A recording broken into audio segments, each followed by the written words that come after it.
Hello everyone बच्चों, आज हम कक्षा 9th की कार्यपत्रक नंबर 21 सॉल्व करेंगे। हमारा विषय है हिंदी और हम हिंदी में व्याकरण पढ़ेंगे और व्याकरण में भी हम समास के बारे में डिस्कस करेंगे। सबसे पहले मैं आपको एंट्रीज बता देती हूँ। आपको अपना नाम लिखना है, कक्षा अध्यापक का नाम लिखना है और दिनांक डालना है 21 अगस्त 2020। तो स्टार्ट करते हैं आज की वर्कशीट। मनुष्य अपनी बातचीत की सुविधा और प्रभाव दिखाने के लिए वर्णों या शब्दों को जोड़कर नए नए शब्द बना लेता है। जोड़कर बनाने या योग करने के कारण ही ऐसे शब्दों को यौगिक शब्द कहा जाता है। बच्चों, ये जो वर्कशीट है, अगर आप इसे शुरू से लास्ट तक पूरी ध्यान से सुनोगे तो आपको समास टॉपिक बहुत अच्छी तरह से समझ में आ जाएगा। ऐसा नहीं कि सारी वर्कशीट स्किप करके आप लास्ट में क्वेश्चन आंसर्स देख लो और टीचर को सेंड कर दो। आपको ऐसा नहीं करना है, क्योंकि आपको ऑनलाइन क्लासेस के थ्रू बहुत अच्छी तरह से टॉपिक की क्लैरिटी हो जानी चाहिए, टॉपिक आपको समझ में आ जाना चाहिए। इसलिए आप इसके एक एक शब्द को बहुत ध्यान से सुनेंगे और शुरू से लास्ट तक पूरा वीडियो देखेंगे। तो स्टार्ट करते हैं। मनुष्य अपनी बातचीत की सुविधा और प्रभाव दिखाने के लिए, देखो जब भी हम बातें करते हैं तो क्या करते हैं, हम अपनी बातों को और अधिक प्रभावशील बनाने के लिए क्या करते हैं, नए शब्दों को जोड़ देते हैं। जो हमारे शब्द होते हैं उनमें कुछ और नए शब्द जोड़ के कुछ नए शब्द बना लेते हैं। ठीक है, तो जो जोड़कर बनाए हुए शब्द होते हैं उन्हें क्या कहते हैं, उन शब्दों को यौगिक शब्द कहते हैं। मतलब दो शब्दों के जोड़ने से जो एक नया शब्द बनता है उसे यौगिक शब्द कहा जाता है। उपसर्ग, उपसर्ग आप सभी को पता होगा, शब्द के शुरुआत में जो शब्द या वर्ण जोड़कर शब्द नया बनाया जाता है, तो वो जो शब्द जोड़ा जाता है या जो वर्ण जोड़ा जाता है उसे उपसर्ग कहते हैं। और शब्द के लास्ट में जो वर्ण जोड़ा जाता है उसे प्रत्यय कहते हैं। उपसर्ग प्रत्यय संधि समास में से ऐसे ही यौगिक शब्द बनते हैं। ठीक है, संधि क्या होती है, जब शब्द को हम टुकड़ों में बांटते हैं, दो टुकड़ों में बांटते हैं। ठीक है, संधि या संधि का मतलब होता है जोड़ना। जो शब्दों को हम जोड़कर एक नया शब्द देते हैं उसे संधि कहते हैं। और समास क्या होता है, शब्द का संक्षिप्तीकरण करना, या तो शब्द को बहुत छोटा कर देना। ठीक है, तो उसे हम कहते हैं समास। तो जब उपसर्ग प्रत्यय संधि या समास से जो नए शब्द बनते हैं, यौगिक शब्द बनते हैं, उन शब्दों को हम यौगिक शब्द कहते हैं।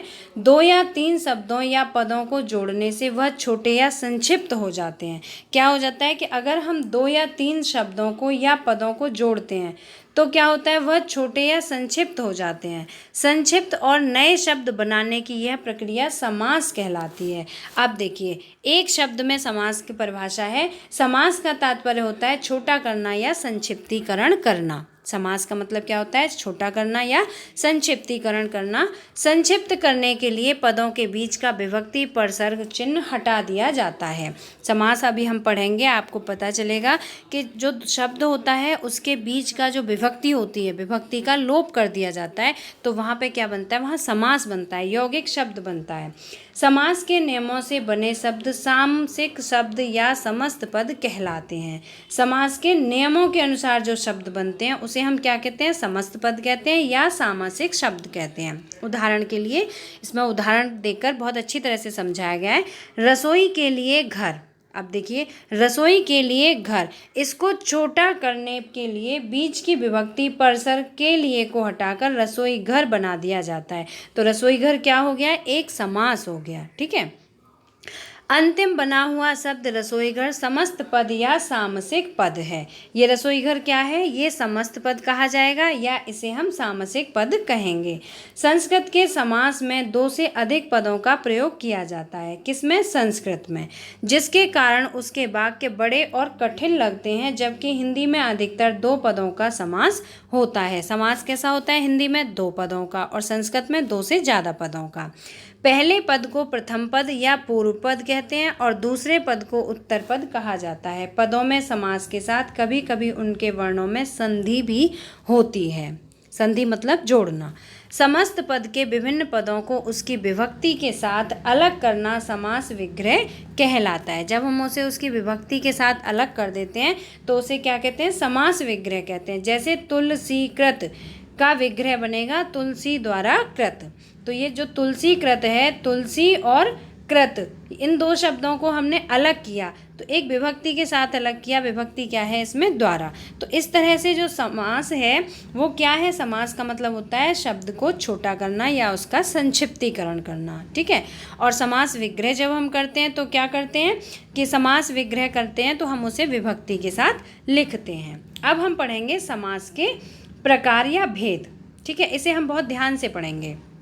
देखिए, समस्त पद, पूर्व पद, विभक्ति, कारक चिन्ह, अंतिम उत्तर पद, ये अभी हमने पढ़ लिए हैं, हमने समझ लिए हैं। अब हम इसमें समास के भेद समझेंगे। समास के भेद, समास के भेद देखिए, बहुप्रिय समास, अव्ययी भाव समास, तत्पुरुष समास, कर्मधारय समास, द्विगु समास और द्वंद्व समास। ये आपको बहुत अच्छी तरह से याद होने चाहिए। तो सबसे पहला आता है अव्ययी भाव समास। अव्ययी भाव समास, इस समास में पहला पद मतलब पूर्व पद, पहले पद को क्या कहा जाता है? पूर्व पद प्रधान होता है। पहला या पूरा पद अव्यय होता है। इसमें पहला पद उपसर्ग होता है, जैसे अ, आ, अनु, प्रति, हर, भर, ने, निर, यथा, यावत आदि। एक ही शब्द दो बार प्रयोग करने पर भी अव्ययी भाव होता है, जैसे घर, घर। अगर क्या एक ही शब्द को दो बार प्रयोग करते हैं तो वहाँ भी अव्ययी भाव होता है, जैसे घर, घर। घर, घर का मतलब हो गया प्रत्येक घर, ठीक है। इसमें अव्ययी भाव में हमने क्या समझा कि इसमें जो पूर्व पद होता है वो प्रधान होता है, ठीक है। जो पूर्व पद होता है वो प्रधान होता है, वही अव्यय होता है। अभी हम इसके उदाहरण को समझेंगे तो वहाँ से हमें बहुत अच्छी तरह से समझ में आ जाएगा। अब हम आगे चलते हैं। दूसरा है तत्पुरुष समास। तत्पुरुष समास, इस समास में दूसरा पद प्रधान होता है। अव्ययी भाव समास में हमने क्या पढ़ा था? पहला पद प्रधान होता है और तत्पुरुष समास में दूसरा पद प्रधान होता है। अर्थात विभक्ति कारक चिन्ह का लिंग वचन दूसरे पद के अनुसार ही लगता है। इसमें कर्ता और संबोधन कारक को छोड़कर शेष 6 कारक चिन्हों का प्रयोग होता है, ठीक है।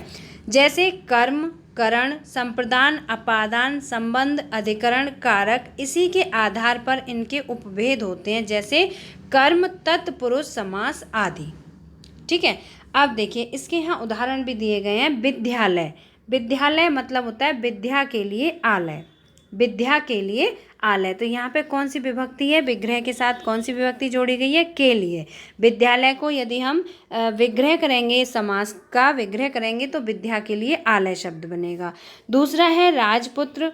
राजपुत्र का विग्रह करेंगे तो राजा का पुत्र, ठीक है। राजपुत्र में का विभक्ति का लोप किया गया है। मुंह तोड़, मुंह को तोड़ने वाला, तो मुंह को तोड़ने वाला, तो यहाँ पर जो को विभक्ति है उसका लोप यहाँ दिखाया गया है और ये विग्रह है, इसलिए मुंह को तोड़ने वाला ये शब्द पूरी तरह से लिखा गया है। अब नेक्स्ट देखते हैं, थर्ड नंबर पर है कर्मधारय समास। कर्मधारय समास, इसमें समस्त पद समान रूप से प्रधान होते हैं। दोनों पद, समस्त पद का मतलब है पूर्व पद भी और उत्तर पद भी, जो दूसरा पद है वो भी और पहले वाला पद, दोनों समान रूप से प्रधान होते हैं। इसके लिंग वचन भी समान होते हैं। इस समास में पहला पद विशेषण और दूसरा पद विशेष्य होता है। विशेषण मतलब विशेषता बताने वाले शब्द और विशेष्य का मतलब होता है जिसकी विशेषता बताई जाती है, अर्थात पहला पद दूसरे पद की विशेषता बताता है। कहीं कहीं उपमेय उपमान का संबंध भी होता है और विग्रह करने पर रूपी शब्द का प्रयोग होता है, जैसे चरण कमल। देखिए, चरण कमल मतलब चरण रूपी कमल, चरण रूपी कमल। इस समास से व्यक्ति, वस्तु आदि की विशेषता का बोध होता है। इसमें क्या बताया कि जो चरण हैं वो कैसे हैं? कमल जैसे हैं, तो चरण रूपी कमल। यहाँ कमाल लिखा हुआ है, कमाल नहीं है, कमल है। उदाहरण इसके और देख लीजिए, नील कमल। देखिए, पहले पद क्या होता है? पहला पद विशेषण होता है, तो नील, नीला, ठीक है। और कमल क्या हो गया? इसकी विशेषता बताई जा रही है, तो नीला है जो कमल, नीला जो कमल, तो नील कमल हो गया। ये कौन सा समास हो गया? कर्मधारय समास। चंद्रमुख, चंद्रमुख मतलब मुख कैसा है? चंद्रमा के समान, तो चंद्रमा के समान मुख वाला। तो इसमें पहले, सबसे पहले क्या प्रयोग किया जाता है? विशेषण, और दूसरा जो पद होता है वो होता है विशेष्य। तो ये आपको याद रखना है। नेक्स्ट देखते हैं, नंबर 4 पर आता है द्विगु समास। द्विगु समास मतलब होता है, द्विगु समास में संख्याएं आती हैं, या आपको शॉर्टकट में बहुत अच्छी तरह से याद रखना है कि दिगु का मतलब होता है संख्या। दिगु समास में पहला पद संख्यावाचक होता है और कभी कभी दूसरा पद भी संख्यावाचक हो सकता है। विग्रह करने पर समूह या समाहार का बोध होता है, किसी नए अर्थ का नहीं, जैसे बहुब्रीहि समास में देखा जाता है। जैसे बहुब्रीहि का देखो, हमने बहुब्रीहि के उदाहरण नहीं पढ़े थे, हमें एक बार बताएं। आजन्म, आजन्म का मतलब हुआ जन्म पर्यंत। तो इसमें देखिए कोई नया अर्थ नहीं निकलता है, कोई नया अर्थ नहीं निकलता है, जो शब्द होते हैं उसी का अर्थ होता है द्विगु समास में। लेकिन बहुब्रीहि समास में क्या होता है, कुछ नया अर्थ निकलता है। जैसे आजन्म का जन्म पर्यंत, यथावधि, यथावधि का मतलब है अवधि के अनुसार, अवधि के अनुसार। यथाक्रम, यथाक्रम मतलब क्रम के अनुसार। तो देखिए इसमें आ है, इसमें यथा है, इसमें यथा है, तो ये तीनों क्या हैं, ये तीनों हैं उपसर्ग। हमने पढ़ा था ना कि उपसर्ग जहाँ जोड़ा जाता है वो कौन सा होता है, अव्ययी भाव समास होता है। और जहाँ पे संख्याएं बताई जाती हैं वो द्विगु समास होता है। इसके उदाहरण देखते हैं द्विगु समास के। चौराहा, चौराहा मतलब 4 राहों का समूह। नवग्रह, नवग्रह मतलब 9 ग्रहों का समूह। दोपहर मतलब 2 पहरों का समाहार। तो आशा है कि आपको समास अच्छी तरह से समझ में आ रहे होंगे। अब नेक्स्ट चलते हैं, नंबर 5 नंबर पर है द्वंद्व समास। द्वंद्व, देखो द्वंद्व को याद रखने के लिए एक तरीका है कि इसमें और शब्द आता है, ठीक है, और या शब्द का बोध होता है। इसमें दोनों पद प्रधान होते हैं, दोनों पद अधिकतर एक दूसरे के विलोम होते हैं, ठीक है, विलोम शब्द भी होते हैं। इसका विग्रह करने पर बीच में और या आता है, यह आपको याद रखना है। कौन कौन से 2 वर्ड आएंगे, या तो या आएगा या और आएगा। और या का बोध होता है। या और तथा योजक शब्द भी कहे जाते हैं। या को क्या कहा जाता है, योजक शब्द कहा जाता है। योजक मतलब जोड़ना। जैसे ठंडा गरम, ठंडा गरम, इसका हम विग्रह करेंगे तो क्या बनेगा, ठंडा और गरम। इसके कुछ उदाहरण दिए हैं। सीता राम, तो सीता और राम। खरा खोटा, खरा या खोटा।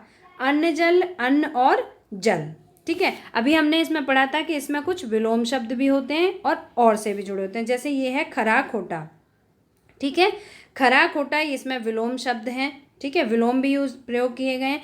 अन्न जल, अन्न जल मतलब अन्न और जल। विग्रह करने पर यहाँ पर और विभक्त और आ रहा है और यहाँ पर या आ रहा है, ये दोनों क्या हैं, योजक शब्द हैं। 6 नंबर पे आता है बहुब्रीहि समास।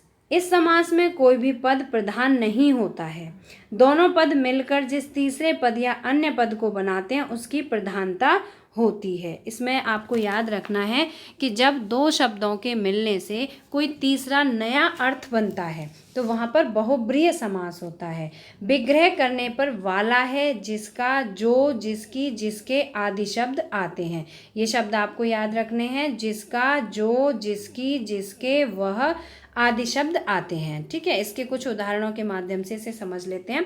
दशानन, दशानन मतलब 10 हैं आनन, आनन मतलब होता है मुख, मुंह, अर्थात रावण, ठीक है, मतलब 10 हैं आनन जिसके। तो ये कौन सा समास हो गया, बहुब्रीहि समास हुआ। 10 हैं आनन जिसके अर्थात रावण। नीलकंठ, नीलकंठ नीला है कंठ जिसका अर्थात शिव। तो आशा है कि आपको ये समास के भेद अच्छी तरह से समझ में आ गए होंगे। अब चलते हैं आज की वर्कशीट के प्रश्नों की तरफ। निम्नलिखित समस्त पदों में समास विग्रह करके समास का नाम बताइए। आपको क्या करना है, देखिए सबसे पहले आप लिखेंगे समस्त पदों का समास विग्रह करना है। तो ये क्या है, ये समस्त पद हैं, तो आपको यहाँ पे समस्त पद लिखना है, ठीक है, ये समस्त पद हैं, ओके। और आपको समास का विग्रह करना है, इसको यहाँ बराबर का निशान लगा के यहाँ आप लिखेंगे समास विग्रह, समास विग्रह, जिसमें समास को विग्रह किया गया है। और फिर उसके बाद लिखना है आपको समास, ठीक है। तो ये कौन से समास का उदाहरण है आपको बताना है। माता पिता, आशुतोष, दाल रोटी, राजपुत्र, पंचतत्व, लंबोदर, भरपेट। मैं अभी आपको लिखित रूप में दिखाऊंगी, आप पहले प्रश्न को पढ़ लीजिए, समझ लीजिए। दूसरा प्रश्न है, निम्नलिखित समास विग्रह का समस्त पद और नाम लिखिए। 9 रात्रियों का समूह। आप प्रश्नों को पढ़ते हुए खुद से उत्तर समझने की कोशिश करिए। नवरात्रि संख्या आ गई इसमें। शक्ति के अनुसार, देश के लिए भक्ति, देखिए यहाँ विभक्ति है, इसका लोप होगा। दो सुतों का समूह, फिर से संख्या आ गई। रथ को चलाने वाला, धन से हीन, यहाँ पे फिर से विभक्ति आ गई। ठीक है, तो अब हम चलते हैं, ये प्रश्न है, आपने समास के प्रकार समझ लिए। अब मैं आपको प्रश्नों के उत्तर लिखित रूप में दिखाती हूँ। पहला था निम्नलिखित पदों का समास विग्रह करके समास का नाम लिखिए। समास का नाम लिखना है, तो ये क्या है हमारा, ये समस्त पद है। ठीक है, मैंने अभी आपको बताया था, आप अपनी नोटबुक में इसी तरह से लिखेंगे। ये समस्त पद है। ये क्या है, समास विग्रह है, ये समास विग्रह है। और इसके बाद यहाँ पर ये क्या है, ये समास है। इसको आपको अपनी नोटबुक में इस तरह से ही लिखना है। माता पिता, पहला है माता पिता, तो इसका समास विग्रह होगा माता और पिता। और इसमें समास कौन सा है, ये द्वंद्व समास। यहाँ पर और शब्द और योजक से जुड़कर बना है, तो ये है द्वंद्व समास। आशुतोष, आशु और तोष, ये भी है द्वंद्व समास। दाल रोटी, दाल और रोटी, फिर से द्वंद्व समास। राजपुत्र, अब देखिए यहाँ से तत्पुरुष समास है ये, तो राजा का पुत्र, इसमें का ये विभक्ति है। ठीक है, का विभक्ति है, विभक्ति को जोड़कर ये बना है, इसका विग्रह किया गया है, तो ये बनता है तत्पुरुष समास। अब आगे चलते हैं, नंबर 5 पर है पंचतत्व। पंचतत्व, ये संख्या आ गई 5 तत्वों का समूह। 5 तत्वों का समूह जिसमें संख्या आ जाती है, वो कौन सा होता है, द्विगु समास। लंबोदर, लंबोदर मतलब लंबा है उदर जिसका, अभी हमने पढ़ा था, जिसमें जिसका, जिसकी, ये सभी आ जाते हैं, वो कौन सा होता है, बहुब्रीहि समास। लंबा है उदर जिसका, अर्थात क्या हो गया, गणेश। ठीक है, अर्थात गणेश। भर पेट, भर पेट के या पेट भर के या पेट भर कर, ठीक है, या तो आप के लिखेंगे या कर लिखेंगे। पेट भर कर, तो ये क्या हो गया, अव्ययी भाव समास। ठीक है, अव्ययी भाव समास। यहाँ पे ये जो भर है ये अव्यय है। ठीक है, अव्यय को जोड़कर बनाया गया है। पेट, ये पेट शब्द है, इसमें भर अव्यय को जोड़कर बनाया गया है, तो ये हो गया अव्ययी भाव समास। ये आपके पहले प्रश्न के आंसर हुए। अब दूसरा प्रश्न है, निम्नलिखित समास विग्रह का समस्त पद और नाम लिखिए। ठीक है, आपको समस्त पद लिखना है, अभी हमने उसमें बताया था, पहले समस्त पद थे, उसमें फिर समास विग्रह था, तो इसमें समास विग्रह पहले दिया गया है, तो आपको क्या लिखना है यहाँ पर, ये क्या है, समास विग्रह है ये। ठीक है, आपको अपनी नोटबुक में इसी तरह से लिखना है, ये समास विग्रह है, और ये क्या है, ये समस्त पद है, जो बीच में दिया गया है ये समस्त पद है, और ये क्या है, ये समास है। ठीक है, तो आपको इसी तरीके से अपनी कॉपी में लिखना है। पहला है नवरात्रियों का समूह। नवरात्रियों का समूह, इसका समस्त पद क्या बनेगा, नवरात्रि, इसमें संख्या आ गई, तो ये हो गया द्विगु समास। शक्ति के अनुसार, शक्तिनुसार, शक्तिनुसार अव्ययी भाव समास। देश के लिए भक्ति, देश के लिए भक्ति मतलब देशभक्ति। के लिए, ये के लिए विभक्ति है, इसे जोड़कर बनाया गया है। के लिए कौन सी होती है, चतुर्थी विभक्ति होती है, तो ये तत्पुरुष समास होता है। तत्पुरुष समास में क्या होता है, विभक्तियों का लोप होता है। ठीक है, जो समास पद होता है उसमें विभक्ति का लोप होता है। दो सुतों का समूह, दो सुतों का समूह मतलब द्विसुती, और ये भी द्विगु समास है, क्योंकि यहाँ पर दो है, संख्यावाचक है ये। रथ को चलाने वाला अर्थात रथ चालक, ये भी तत्पुरुष समास है। यहाँ पर को विभक्ति है, द्वितीय विभक्ति है, कर्ता ने कर्म को है, को विभक्ति को का लोप करके रथ चालक शब्द बनाया है। ठीक है, धन से हीन, धन से हीन मतलब धनहीन, ये फिर से तत्पुरुष समास है। इसमें क्या है, अपादान तत्पुरुष है, और इसमें पंचमी विभक्ति से का लोप किया गया है। धन से हीन, तो ये हो गया धनहीन। आशा है आपको ये वर्कशीट समझ में आ गई होगी। अगर आप पहली बार विजिट कर रहे हैं तो चैनल को सब्सक्राइब जरूर करें, और लाइक, शेयर और सब्सक्राइब ज़रूर करना। तो मिलते हैं फिर इसी तरह के नेक्स्ट एजुकेशनल वीडियो में। Till then bye bye, good luck to all of you.